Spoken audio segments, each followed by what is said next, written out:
Forgiveness is a gift you give yourself. Take a few breaths and just bring yourself here. I'm so glad you decided to join, because this truly is an opportunity to lighten the load of anything you're carrying that you don't want to let go of. But I wanted to introduce myself. I'm Linda Kroll. I'm an internal family systems therapist, mediator, attorney, Chopra Certified Teacher of Meditation, Yoga, and Ayurveda. Wrote the book, Compassionate Mediation, How to Add Passion to Your Marriage or Compassion to Your Divorce. And for the last 35 years, I've counseled probably thousands of individuals and couples on how to compassionately communicate, how to connect to their best self, let go of their limiting beliefs and judgments, unburden pain from the past, and relate from their heart. And that's what we're going to do today. Not only do I want to make this educational, I want to make it experiential. So let's get some myths about forgiveness out of the way. It's not accepting the behavior as a way to let it happen again. It's not amnesia. It's not permission. It's an opportunity for you to have the experience of letting your nervous system relax. Somebody said that forgiveness is body work for the soul. Because when you are telling yourself the same stories, when you are feeling the pain that you felt for the first injury, that affects your sleep, your heart, your blood pressure, how you eat. But when you do forgive, studies have shown that it improves your heart health, it improves your relationships, it allows you to have more happiness. So whatever in the way of forgiving, I'd love to help you get that out of the way. Because if you're thinking of somebody that you need to forgive, if you could wave a magic wand and you could actually forgive that person, what do you think would happen if you could forgive the person that you're finding it hard to forgive? In other words, what is the benefit of not forgiving? Let's think about somebody right now with whom you're having a conflict. Think it might be a spouse, a partner, a parent, a child. It might be a friend. It might be a coworker. Think of someone with whom you've had a conflict or resentment. It doesn't even have to be a current conflict. It could be just a thought you're having about someone. But whatever you're thinking, picture that person and think about, what did that person do that you can't forgive? What did they say? And put yourself on the top of the list, because a lot of times we can't forgive ourselves. We can't forgive ourselves from some decisions we made, from some actions we took. Sometimes we can't forgive ourselves for decisions we didn't make or actions we didn't take when we stay too long in a relationship that we need to leave, when we don't speak up and assert boundaries when it would be healthy for us. We have to forgive ourselves for those things. And what's in the way? And sometimes I'm working with a couple now, they're getting divorced and I'm mediating their divorce. And I keep telling them it's not the legality that's in the way, it's the psychology that's in the way. Somehow they think they have to be mad at each other and keep pointing out things that he did, she did to stay mad at each other to get divorced. But that's going to cost them time, money, energy, family relationships. Forgiveness is the start of something new. And you can acknowledge what your contribution was. You can acknowledge boundaries in the future. It doesn't even mean you have to reconnect with that person. What it means is that you can start over. And in your mind, you're not the victim in your story. You're the hero. And that's what I'd like to help you do today. So let's go back to think about somebody and pretend you come to my office, because usually people come to my, which is Zoom now, they come meet me on Zoom and they're having a conflict or they're having some problem with someone. And I'll start by asking, and I'll ask you, think about that person. What does that person do or say, or not do or say, that causes you to be hurt, angry, resentful, judgmental, whatever it is you're choosing to be? And when they do that, how do you feel? Angry, resentful, judgmental? And what do you think? And usually you're thinking something about them. They're selfish, they're neglectful, they're a narcissist, they. And the thoughts that you have keep perpetuating your reasons to be angry or judgmental. And then ask yourself, how do you feel underneath the anger? How do you feel underneath the resentment? And usually what you feel is hurt or sadness that somebody that was supposed to care for you or respect you didn't treat you the way you'd like to be treated. And we get angry as a way to protect ourselves.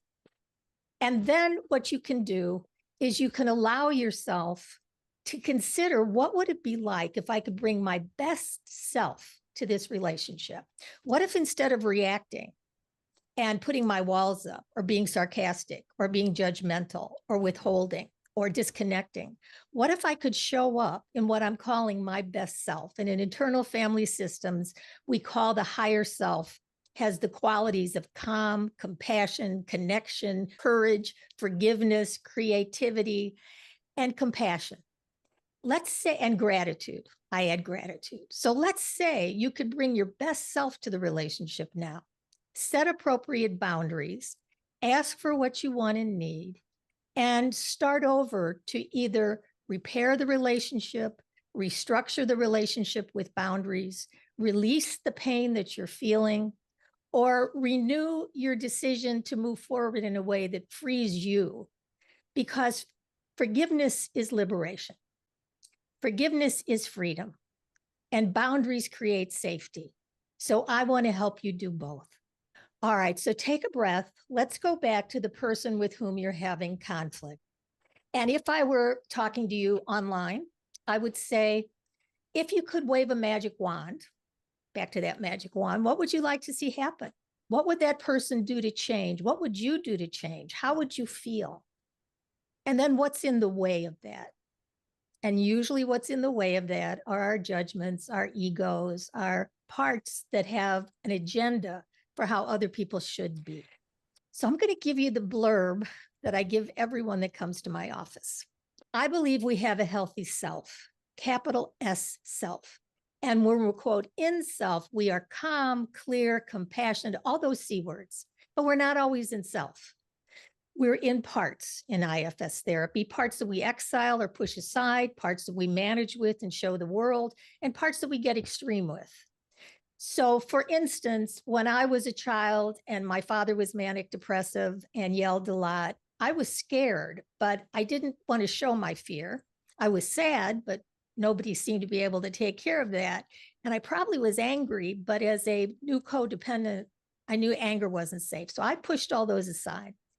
And then I learned how to go out in the world and I managed by being nice and pleasing and caretaking and smart and hopefully funny. And there's a ways that I manage, but sometimes when I got triggered and my husband or ex-husband would do something that reminded me of my father or scared me because he was yelling or we were angry, I would feel the feelings of my inner child, didn't know how to manage it.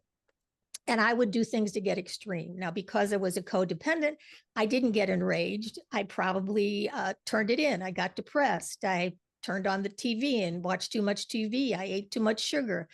But there's different ways that people get extreme. We can get enraged, depressed. Some people go have affairs. We can act out with panic attacks. We can eat too much, drink too much. So in the scheme of relating to someone, how are you relating? I have a visual. Ready for my visual? Here's my dolls. We all have inner children that I was talking about. So in a relationship, let's say a man and a woman, we each have an inner child that has wounds from the past. And this is relevant to why we can't forgive. Because if we don't heal those wounds from the past, what happens in the present is triggering the past. We can't manage, and we act out in ways that we might regret, that are unforgiving. They might be unforgivable. But we don't want to do that. We want to come from our higher self. So we have these inner children that we exile. And again, forgive the gender. Guys often try to look cool, don't talk about their feelings. Women like me, and again, it can go either way, are codependent. This was my codependent doll. I got her this way. She was exhausted when I got her. And we go around trying to meet everybody else's needs, but not our own. And then when our needs don't get met, people act out. They get angry. And they fight. And this is how you might be in your relationship. And this might be how your clients show up in your office. Take a deep breath. Because when we're, quote, in self, and we'll talk more about how to do that, We thank our parts. They're just protecting us. Our anger is protecting us. Our resentment is protecting us. Our judgment is protecting us. The parts that don't want to forgive think they are protecting us, but they're not.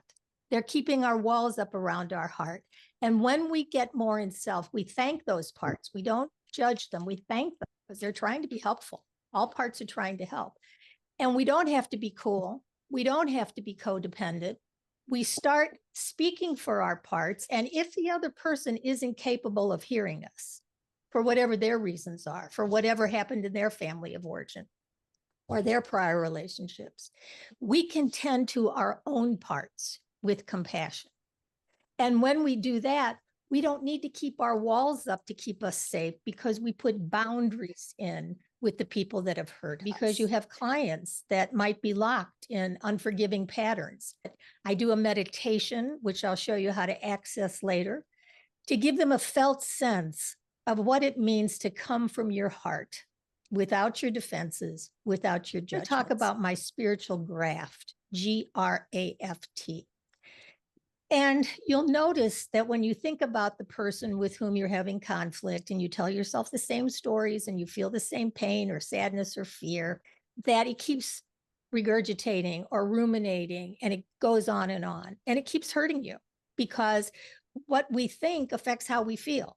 And if you're going to think a thought that's going to take you back into the past, or even a thought that's going to take you into a possible future, you run the risk of adding more stress to your life, as opposed to being in the present moment. So here's a tip to be in the present moment. You ready? Take a deep breath. Inhale so your abdomen goes out. Exhale, belly button back to your spine. 2 more times. Inhale, abdomen out.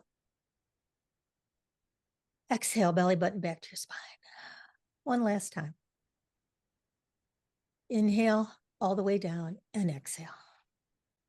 You're back in the present, in just that moment.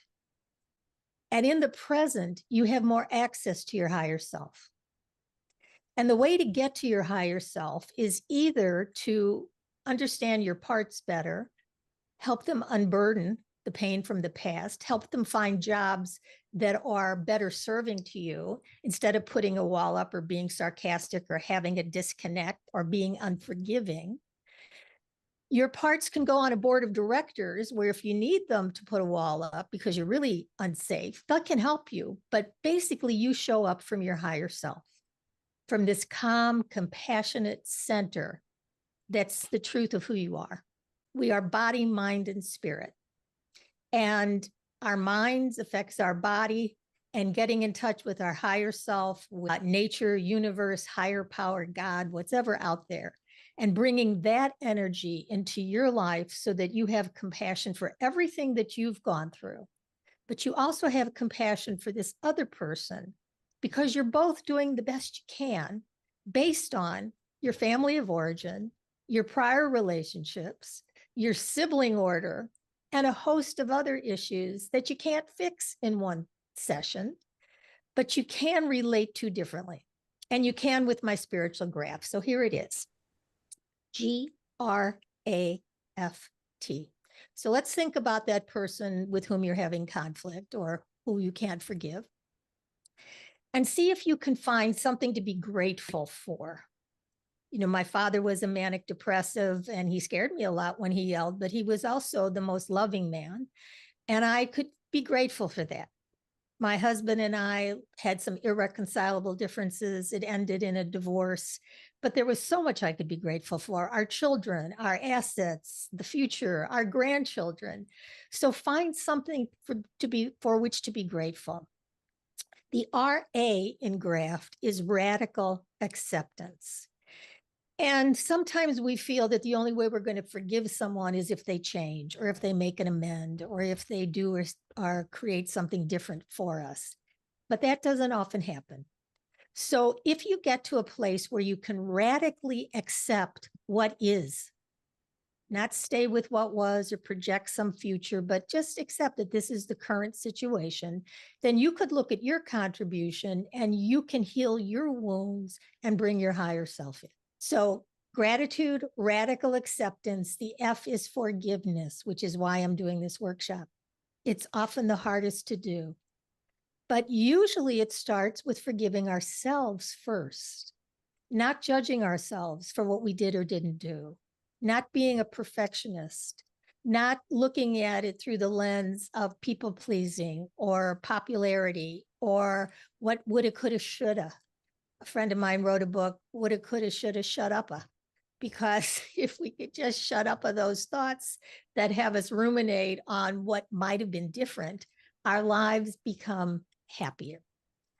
Gratitude, radical acceptance, forgiveness, and trust. Trust is a big one because if we've spent our lives in all of our parts that are yapping at us with different agendas and different judgments, it's hard to trust in that higher self. So allowing yourself to do practices to get to your higher self, to meditate, to journal, to go for walks in nature, to get some therapy.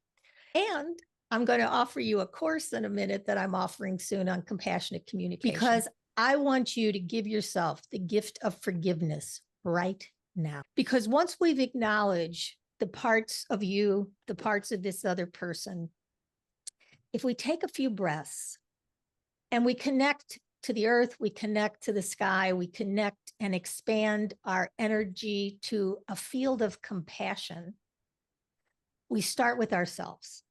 We kind of notice from the top of our head to the soles of our feet, what are we thinking? What are we feeling? What are the stories we're telling ourselves?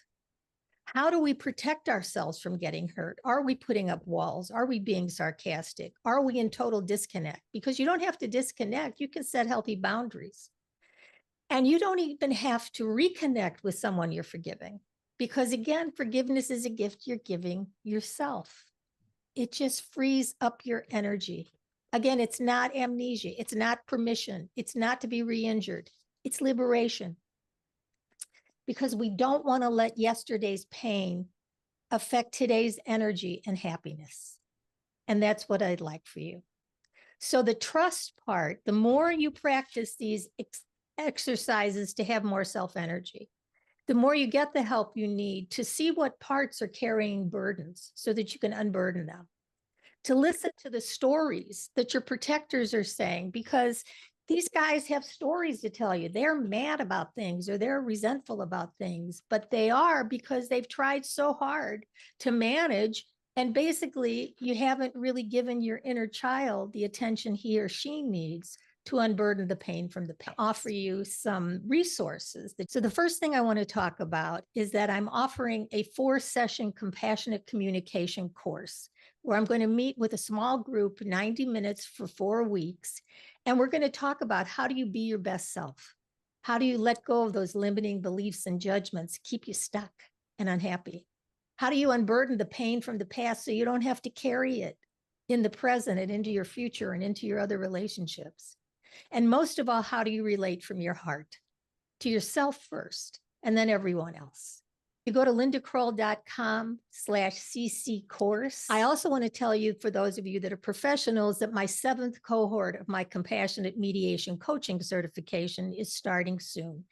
And that's an opportunity to learn all the skills that I have put together over 35 years so that you can help your clients learn how to compassionately communicate and also resolve any conflict. Most of all, I've seen in relationships, people stay stuck because they don't know how to forgive. They don't know how to move on. They don't know what their options are. They haven't considered what an ending would look like. They're just stuck. So I want to give you the skill set so that you can help your clients. And if you're in a relationship that needs help, I do see clients individually and couples, and I can work with you that way. You can go to lindakroll.substack.com to get the benefit of many of the things I've written over the last many years, not just about forgiveness, but about addiction, loss, grief. And I'll tell you, if you've ever loved someone that's an addict, practice forgiveness on a daily basis. And if you do love someone who's an addict, get to Al-Anon, because that helps you take a look at understanding the disease of addiction and helping you forgive on a daily basis.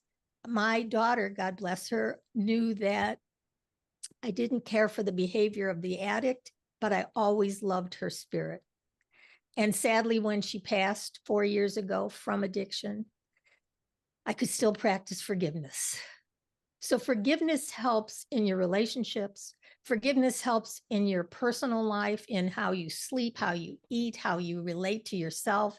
Forgiveness helps in relationships so that you can move through whatever your roadblock is for your own liberation, for your own celebration, for your own happiness. That's what I want for you. So you can go to lindakroll.substack.com, and you can also get, again, I don't want to make this commercial, but because I have these assets, I want you to know about them. I put together a Messages from Your Higher Self card deck. And what that was, I took lots of words that helped me be more forgiving, like healing and compassion and light and patience and empathy. And I put sayings with those. And what the card decks do is give you an opportunity, like pick 1, 2, or 3, and think about somebody or something and get an answer to it. For instance, let's say for all of us, I'm going to pick 3 cards right now about forgiveness. This for all of us. Okay.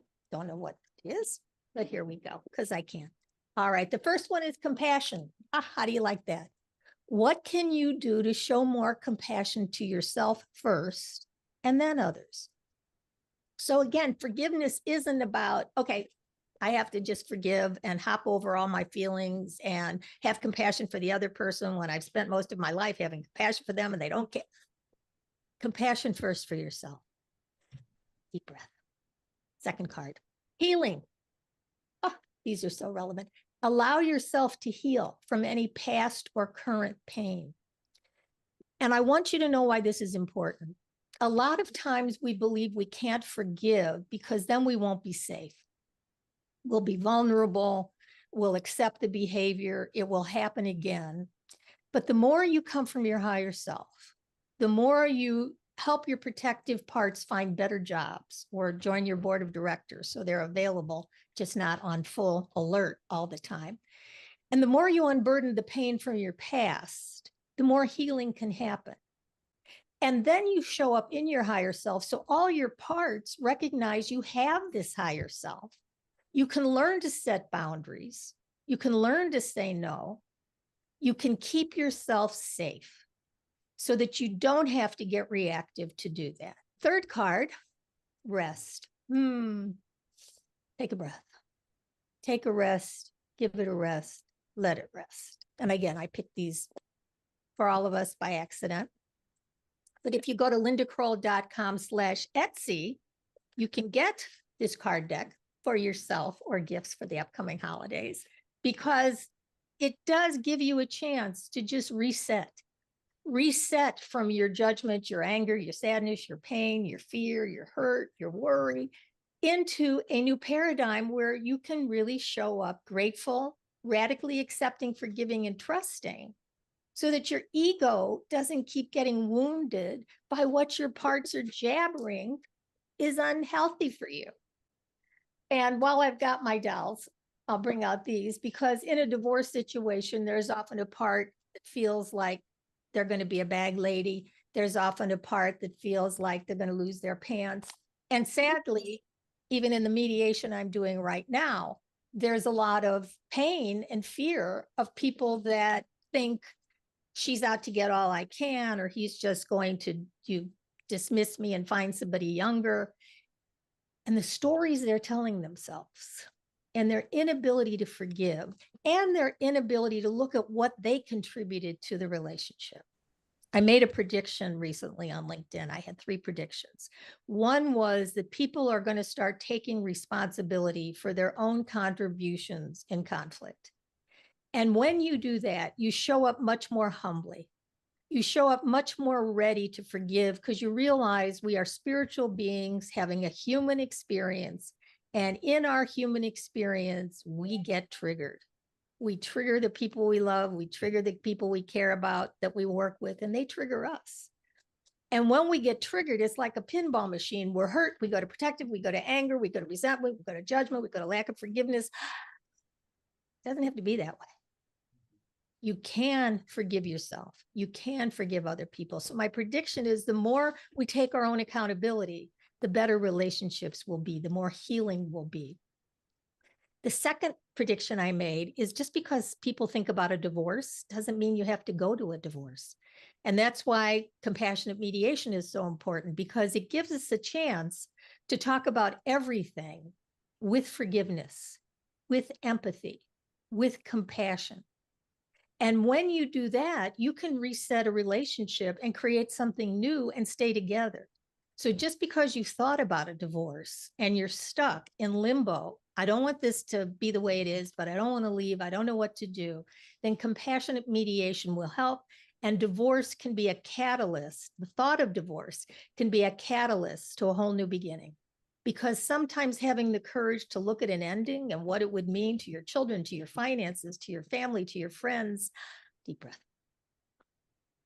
You get motivated to forgive, to have compassion, to own your own contribution, and to create something new, to learn the 5 steps to get what you want and need. And they are: know what you want and need, know you deserve it, learn how to ask for it, be willing to receive it, and stay grateful. So you can do all that with forgiveness, with compassionate communication. You can do all that by beginning a process that allows you to come from your best self. Another thing I want to offer you is the first chapter of my book on compassionate mediation. Go to lindakrollbook.com and get your free chapter, because it explains more of what I'm talking about self in part. Go to put in the chat, lindakroll.com CCC. That's going to take you to the care kit. lindakrollbook.com will take you to the free chapter. lindakroll.substack.com will take you to more information about that. And then compassionatemediation.com is the new website I just did on my own. It's 78 because I'm a technological whiz as a grandmother. Compassionatemediation.com to learn more about how this will help all of your relationships and how you can work with me. Showed up. For those of you who are looking at the replay, please connect with me in any way that feels relevant. If you sign up for any of these free gifts, you'll be on my mailing list and you'll hear more. Who are here, thank you. For those of you who are watching the replay, please get the gifts. Please join me in my upcoming compassionate communication course or the certification. Get the book, go to Substack, get the cards, and let me help you help yourself and others receive on an ongoing basis the gift that forgiveness brings to your life. So I'm sending you a lot of love, a lot of hugs. I'm going to stop the video and I'm going to stay on with the people that are here. So thank you so much for being here, and we'll talk soon. Bye for now.